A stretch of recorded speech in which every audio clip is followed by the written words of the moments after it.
لہذا اہل کتاب ہوں، چاہے تورات کے ماننے والے، اولڈ ٹیسٹمنٹ کے ماننے والے، یا نیو ٹیسٹمنٹ انجیل کے ماننے والے، یا اب اس فائنل ٹیسٹمنٹ قرآن کو ماننے والے، ہم سب ان 10 احکامات کو انبیاء اکرام علیہ السلام کی دعوت کا خلاصہ سمجھتے ہیں۔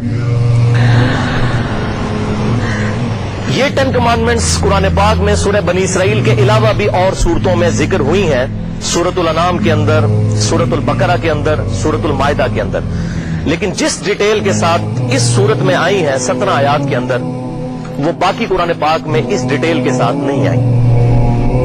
تو اللہ کا نام لے کر شروع کرتے ہیں۔ بسم اللہ الرحمن الرحیم۔ وَقَضَىٰ رَبُّكَ أَلَّا تَعْبُدُوا إِلَّا إِيَّاهُ، یہ پہلی کمانڈ ہے۔ اور تمہارے رب نے یہ بات طے کر دی تھی کہ مت پوجنا کسی کو سوائے اس کے۔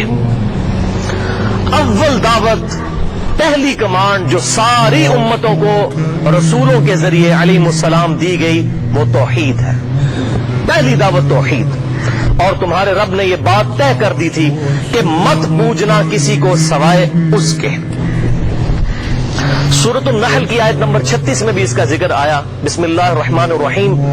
وَلَقَدْ بَعَثْنَا فِي كُلِّ أُمَّةٍ رَسُولًا، اور بے شک ہم نے ہر امت میں کوئی نہ کوئی رسول اٹھایا، ان اعبدوا اللہ، کہ عبادت کرو اللہ کی، وَاجْتَنِبُوا الطَّاغُوتَ، اور اللہ کے مقابلے پر تمام جھوٹے جو خدا اور الہ ہیں ان کی نفی کرو، ان سے اجتناب کرو، شیطان سے اجتناب کرو۔ تو تمام انبیاء کی دعوت توحید۔ بالکل اسی طریقے سے